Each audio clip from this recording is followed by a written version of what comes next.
What's up, Pitt fans? Welcome back to another Pitt mailbag here on the Post-Gazette Sports Now YouTube channel. He is Chris Carter. I am Noah Hiles. Chris, spring football is over. We're officially deep into the spring athletic calendar here, and only a couple more months until, it's the summer and there are no college sports to cover. How you doing right now, man? How are you handling all this free time that we have kind of right now?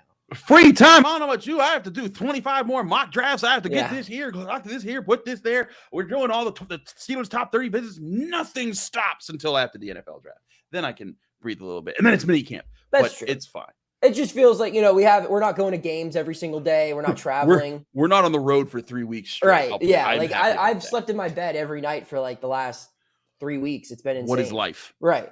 I can't, I literally have not done that since I started this job in August. So it's a little different, So we'll get into the questions now. We'll start off a lot of football related questions, roster stuff pertaining to the spring game and everything. We start with Cent Vikes, I should say, asks, it appears that former Central Catholic 4-star recruit Elliot Donald is behind at least 5 other defensive tackles on the depth chart.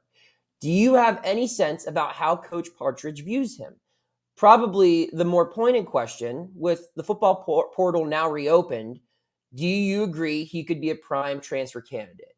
Carter, do you want to start with this one or shall I? No, I think I can talk about this, but this has been the thing for all of Pitt's defensive linemen. Deion Hayes was a 4-star recruit, and he got his first start in the Sun Bowl. And he's a senior now.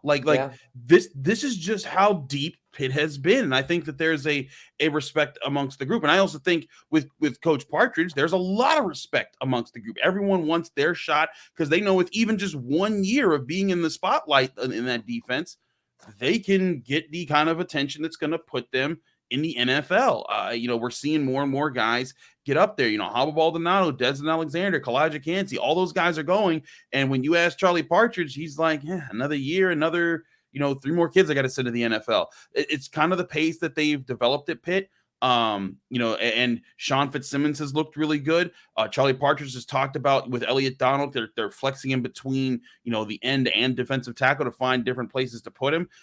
If he wants to go, that's up to him. I don't think he will, because I think he's got everything lined up for him at Pitt. And when it's going to be his time, it's going to be his time. But I think people just got to be patient. I know that he's Aaron Donald's nephew, but that doesn't guarantee, that he's going to be better than all these other guys that are also working hard for the job. Yeah, if this kid had a different last name, there would be nowhere near the amount of panic connected to him right now. I mean, Pitt brings in 4 stars at this position more than any other position on the field. It was the only position that they had a 4-star in their 2023 recruiting class with Isaiah Neal. This is what they recruit the best. This is what they produce the best as far as for the next level. This is where they get the most production out of any position group on the team. And with that being said, you also need to consider when Elliot Donald came in here, he came in at arguably the craziest time in the history of college football, where everyone gained an extra year of eligibility because of the COVID-19 pandemic. And everyone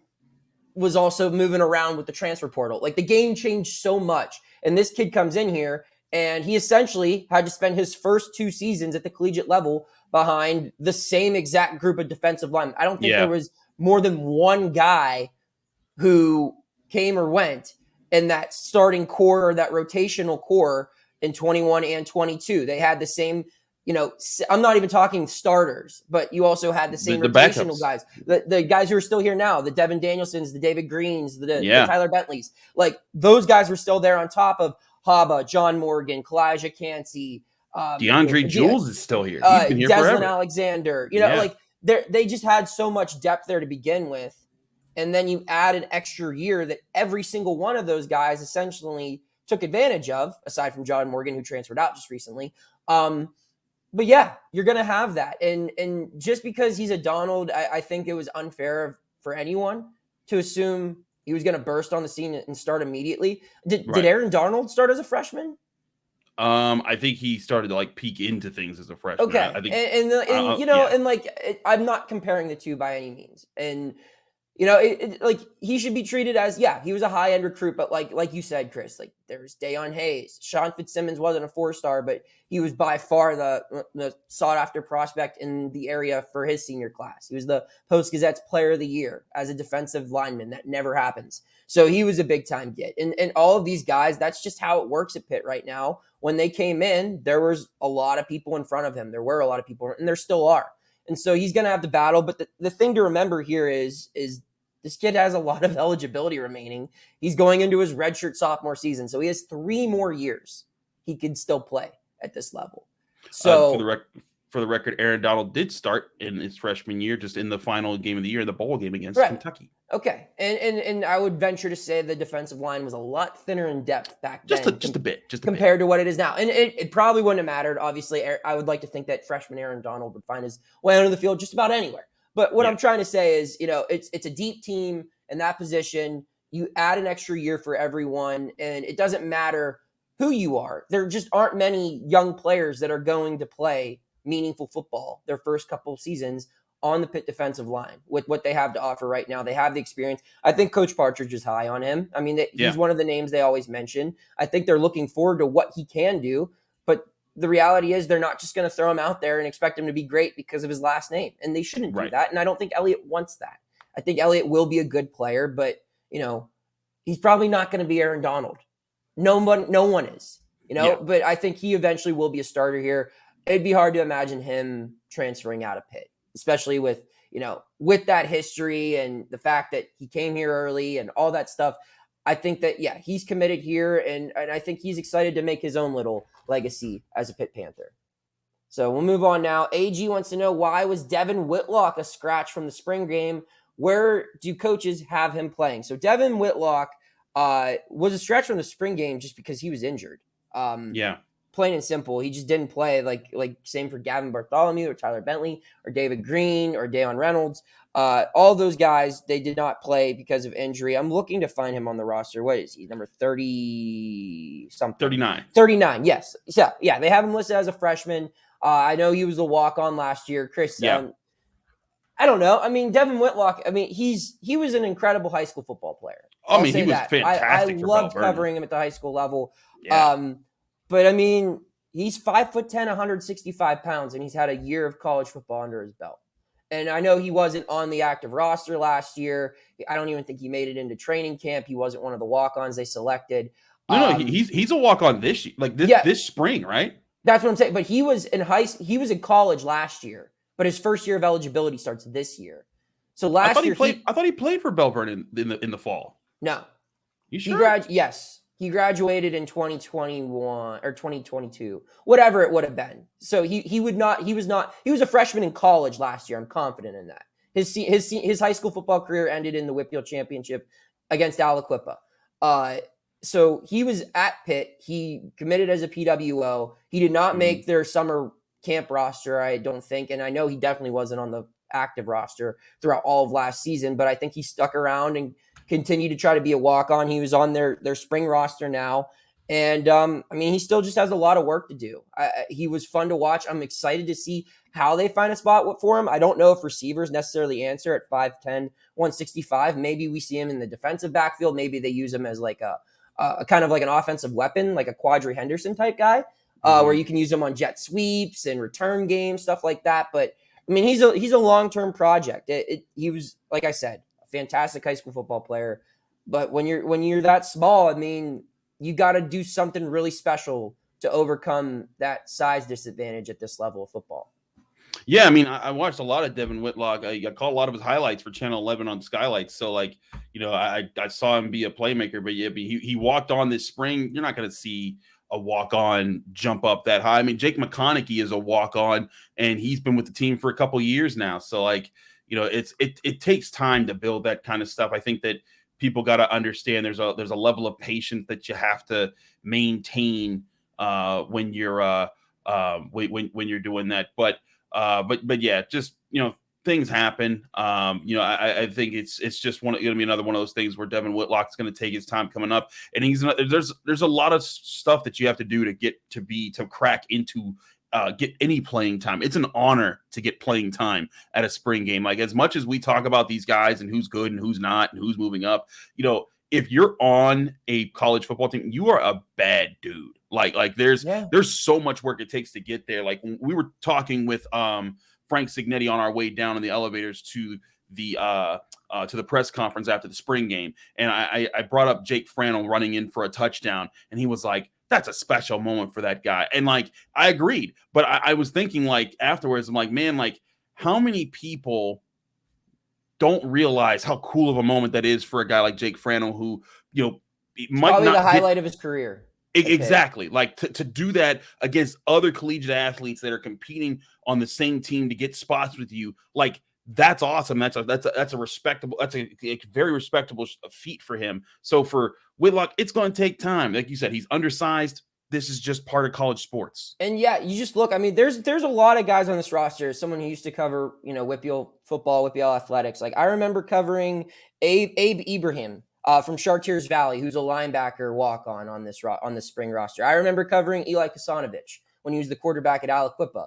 I mean, that dude was unbelievable, and just, and so was Devin. But it takes time to even just get a chance to sniff the roster here. I mean, Whitlock missed out on the roster while another walk-on from his class, Lorenzo Jenkins, was dressing for the bowl game.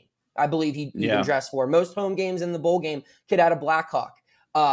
Just players like that. It's tough to pass them up. It really is when you're undersized like that. So I don't know what Devin Whitlock's future is at Pitt. I'll certainly be, I'm fine with saying I'm rooting to see him, earn an opportunity. I'm not going to, cheer in the press box if he catches a pass or anything, but I like to see local kids do well. I just think he's got a big uphill battle, for any type of role at Pitt right now. We move forward now. Patrick wants to know, which player would you like to see the Steelers draft the most? Which Pitt player, I should say, would you like to see the Steelers draft the most, assuming Canty goes prior to their first pick? All right, so we're going to say Canty goes, top 10, whatever. Yeah. So the Steelers have what, 7 picks this year's draft? They have 7 picks because they got 2 in the second. Right. So they have 7 picks.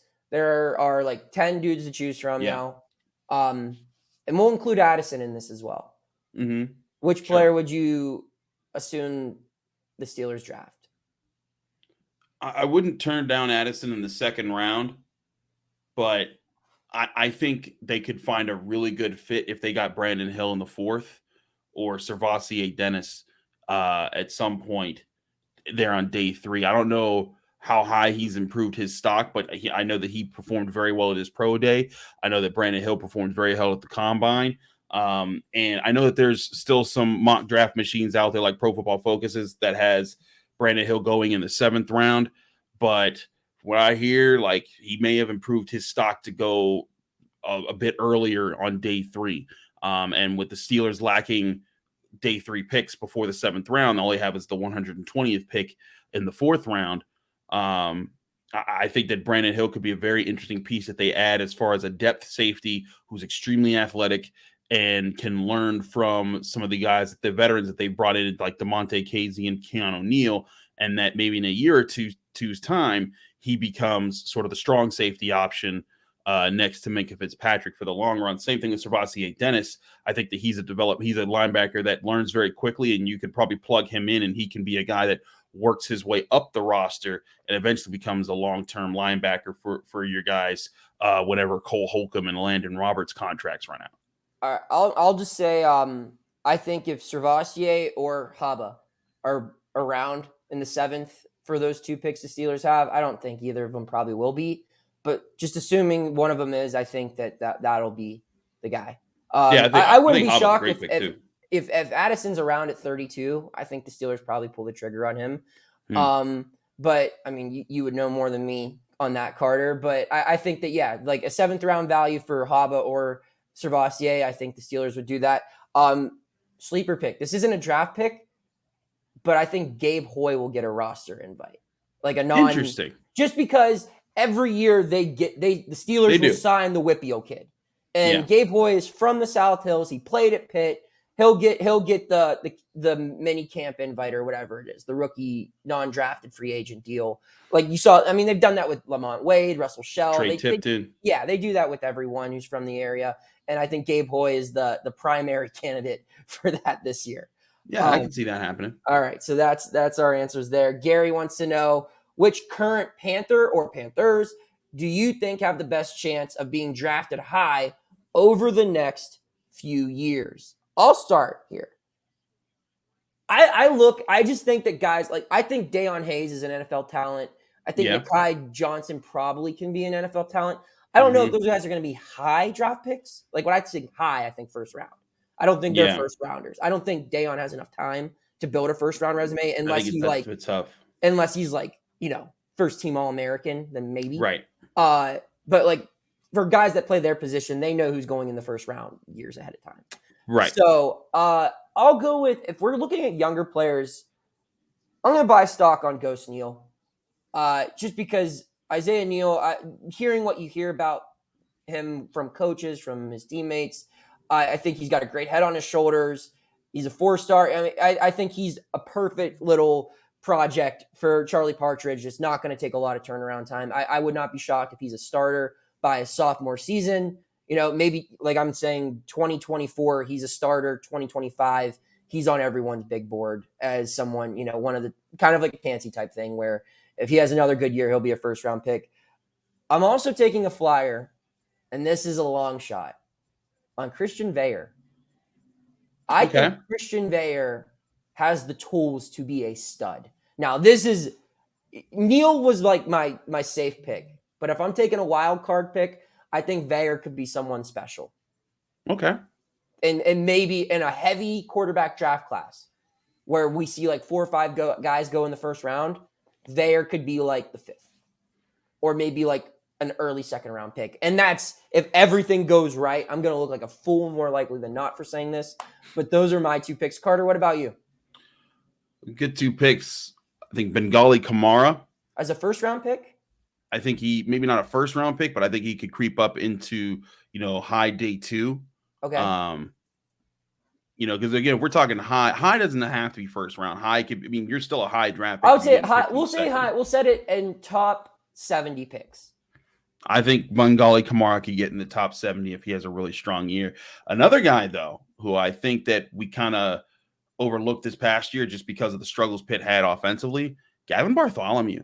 I think he measures well. I think he blocks well. I think that he's a playmaker when the ball's in his hands. And I think that if this offense can include him more this year and let him get some actual red zone shots and show that he can really do, I think that teams are going to turn their eyes to him a little bit more.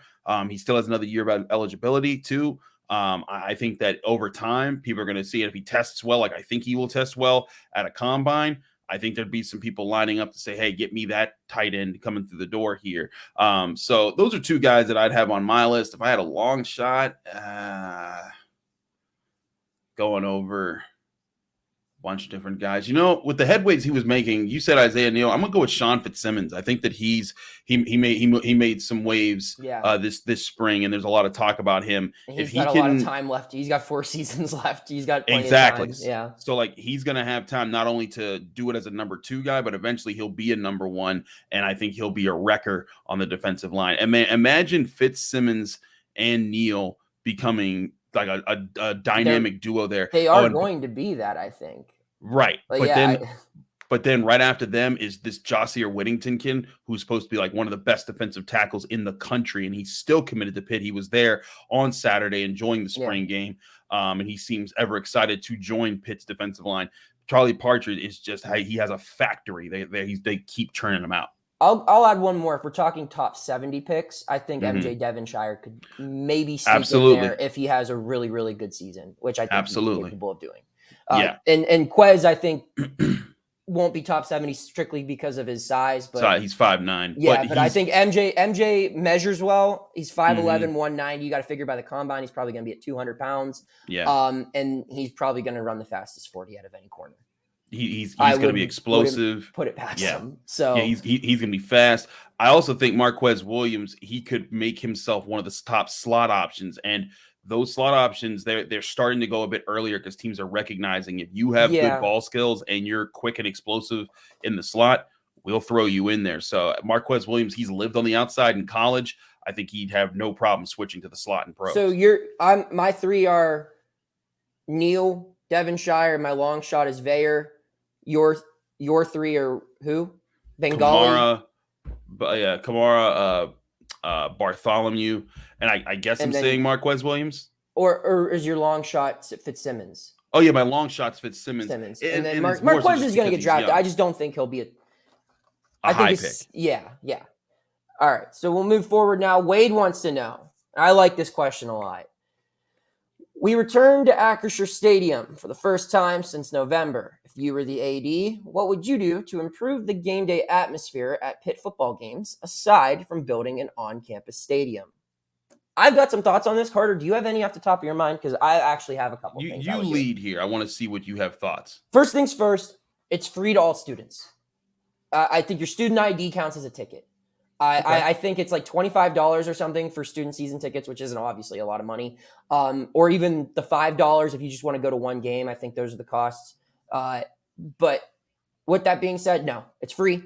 Free for every student. And that includes Pitt Johnstown, Pitt branch campuses. If you are paying tuition to attend the University of Pittsburgh, grad school, medical school, law school, undergrad, you get free admission. Your student ID counts as that. That's number one thing I'd do. Number two, sell more alcohol. I just think that, look, you got to make it more. What do the Pirates do to make their stadium more? No, you're right. You add more bars to it. And I don't think they can add more, like build and develop things because they don't own Heinz Field. They're Acrisure. But I think find a way to sell more alcohol is a second thing. I think number three, add more shuttle services. I know they do have shuttle services, and I know with a Pitt student ID, I think you get free access to all the buses in the city. But make it more. Make it an easy. Make it too good of an opportunity for students not to pass up. And students are showing up more and more. I don't think they're the problem for the attendance by any means, but make it so it's like the easiest thing ever for students to show up. And then my final idea is not student related. The entire upper deck is general admission. Okay. It's first come, first serve. You just buy like a $5-10 ticket and you're in. It's like $20 or something, and then you can make like the end zone bleachers, like a $10, like the cheapest of the cheap. But then everything else, and you can buy a season ticket for the upper deck. You can buy, but focus on selling out that lower bowl for all your season ticket. Like pack that thing shoulder to shoulder. And then you can even reserve like a spot in the upper deck for the away team. But yeah, make the upper deck general admission. That way, like you're able to just get more people. I just think with the freedom of all that kind of stuff, it makes it more enjoyable. Where you're not having to sit at the top row. Where hey, if I get there early, I'm going to get a good seat, like at the 50-yard line in the upper deck. Something like that. Those would be my suggestions. Because they can't control game times. That's based on TV. Yeah. And they're not going to play them. They're not going to play the games anywhere else. And I don't think tarping off the upper deck would be the greatest of ideas. I think you just got to make it more fun, make it more accessible to your students, and make it more accessible to people who maybe don't have the financial means, or people who are interested but previously weren't willing to invest that much time and money into it. If you can make it a little bit cheaper, they're probably going to show up a little bit more. And I think that sacrificing, that kind of stuff, making it cheaper, losing some money on ticket sales, you're going to fill that building up. You're going to make it back in beer. You're going to make it back also in having a great atmosphere that good players want to go play there, and Pitt becomes or continues to be a really good program. And then the demand continues to build. Those are my ideas. Part of it's making the experience an experience. And I think that's one thing that, you've seen with, the Pirates. The Pirates have said, look, we're not going to be putting winning baseball out there a whole lot often. They're doing it right now, though. they've made it so that PNC Park, you go there. Like I could take people in my family who don't care about sports, and they'll be like, oh, we go to PNC, we could hang out there and get some drinks, get some food, and do this kind of stuff. I think find ways to make the space more attractive on game days, and from the early morning to kickoff to even afterwards. Make that area, make that North Shore, and there's a lot of potential there. There's already people who do their tailgating and things, but have more tailgating activities, have more things that are university led, and I think that those type of things would attract more fans, and they get, wow, this is kind of a cool experience. And I also think ticket deals, like you're saying, make general admission for the upper bowl. I think that's a great idea. Maybe create some easier programs to get some of the better seats at Acrisure Stadium. The Penguins do the student rush, and like you said, students can go for free. But what if you could get like one of these super tickets at the 50-yard line, or some of those tickets for very discounted prices, so I think there's a lot of things they could do if they wanted to get more creative with it. But I'm also intrigued to see, how do Pitt, like, this is now 2 years of winning. This is 2 years of 9+ win football, 2 years of significant bowl game appearances, and success that I think Pitt fans can get behind. How do they show up this year? Wofford as a home opener isn't exactly, gonna turn some heads, but when things start getting going this year for Pitt football, I'm really intrigued to see, like, if they come out and they look hot and they host Cincinnati, in September 9th, how big is the crowd for that Cincinnati program? Then when they come back and they're playing and they start their ACC schedule, North Carolina, how many people are showing up for that? Last year, we saw that initial push with West Virginia and Tennessee, which was insane. I'd be very interested to see, now that we know that Pitt is, it has been good for a couple years, and there's more, I think, more trust built into with the fan base. If they come out and they beat Wofford, they handle Cincinnati, and they handle West Virginia, can they go to North Carolina? Can they host North Carolina? And will fans show up and be like, hey, the Panthers, they're for real and we're behind them? Yeah, and I think to build off of that, to round up this point, I think one other final thing you can do is schedule opponents that fans want to watch. And I think Pitt's done a good job with that. With the Johnny Majors Classic, with the reigniting of the Backyard Brawl, with the Penn State series that happened. It's no longer happening, but those 4 years there, getting Notre Dame on the schedule, start playing Navy again.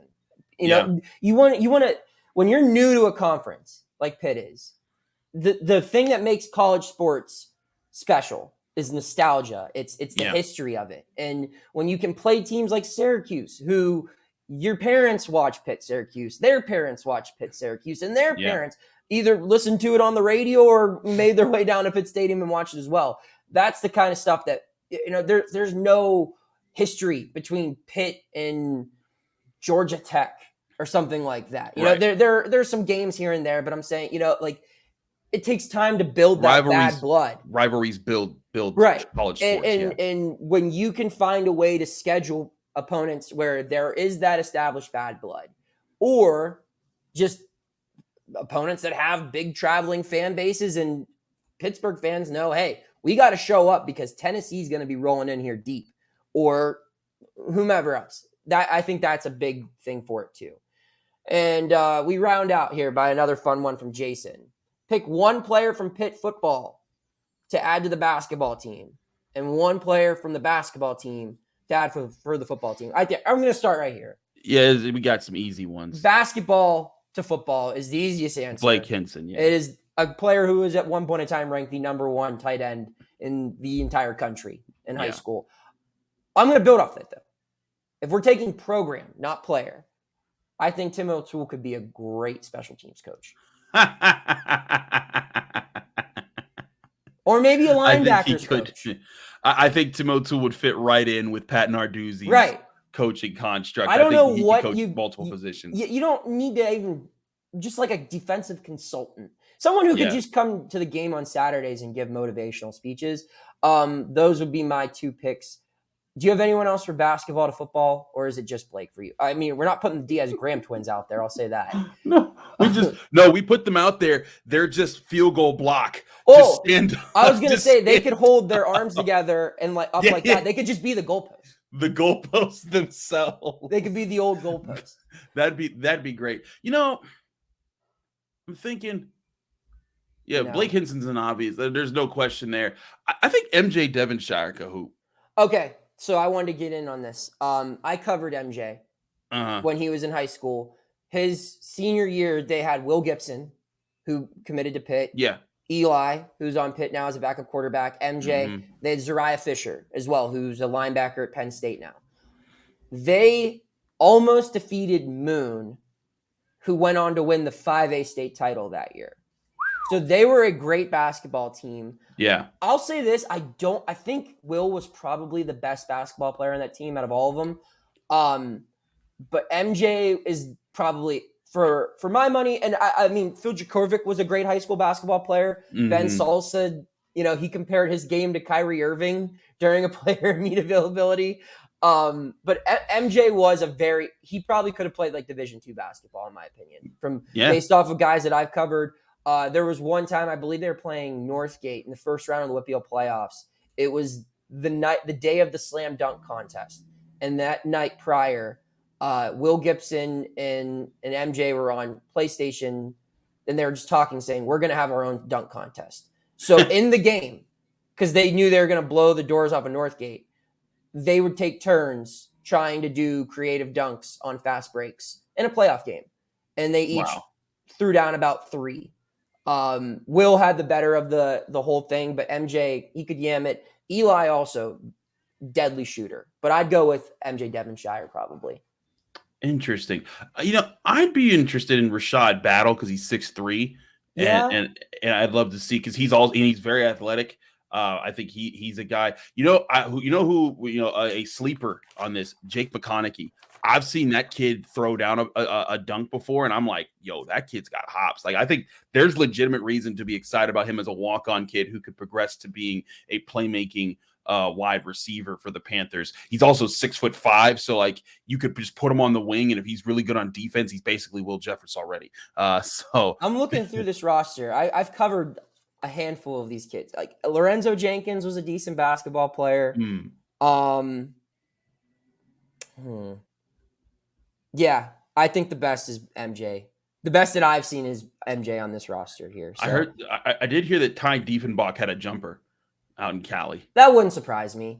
But I'll take Eli in a 3-point shooting contest against anyone on that team. Okay. Just from what I've seen, he was money.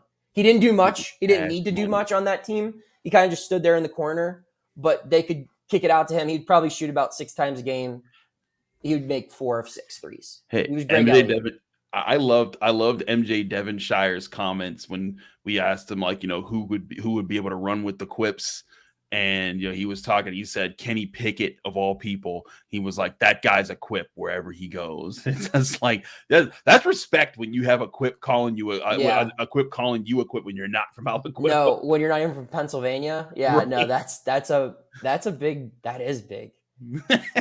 Wow, I didn't know he said that. When did he say that? That was the one that you could make. But when he said that, I was like, yo, like that's like the greatest respect I've ever heard. That is big time. We'll end on that note. Carter, any final thoughts? Just, hey, now that the spring game's done, I think it's gonna be very interesting. We have a lot of stuff we're trying to roll out and get you guys ready for the NFL draft. One thing that's gonna be very interesting, Pitt had 6 guys go in the 2020 NFL draft. I project 6 is the minimum I think that they get this year, because I do think that they're going to get a good amount of guys. I also think they could reach 7, which I think hasn't been done since 2004 when Larry Fitzgerald was around. So NFL draft coming up starting on the 27th on Thursday. A lot of talk about Kalijah Cansey. I did a mock draft with people around that cover all the teams around the league, and he went 6th in that mock draft. Yeah. Don't know if he'll actually go that high, but there's a lot of respect for him. Don't be surprised if Pitt players start moving up the board a little bit sooner this time around. My final thoughts: Pitt, West Virginia, backyard brawl, PNC Park, Wednesday evening. I'll be there to cover it. Looking forward to watch that one for baseball here. And we'll, like Carter said, be covering the NFL draft. And then we'll have some interesting coverage here for Pitt athletics as the 2022-23 athletic calendar wraps itself up. For Chris, I'm Noah, saying hit that subscribe button if you haven't already, and keep tuning in to the Post-Gazette Sports Now YouTube channel. Take care. Thank you for checking out this content from Post-Gazette Sports. If you liked the video, please like it and subscribe to our YouTube channel. If you enjoyed it on Apple Podcasts, please rate us 5 stars on Apple Podcasts. For 6 months of digital access to post-gazette.com for just $6, click the link down in the description.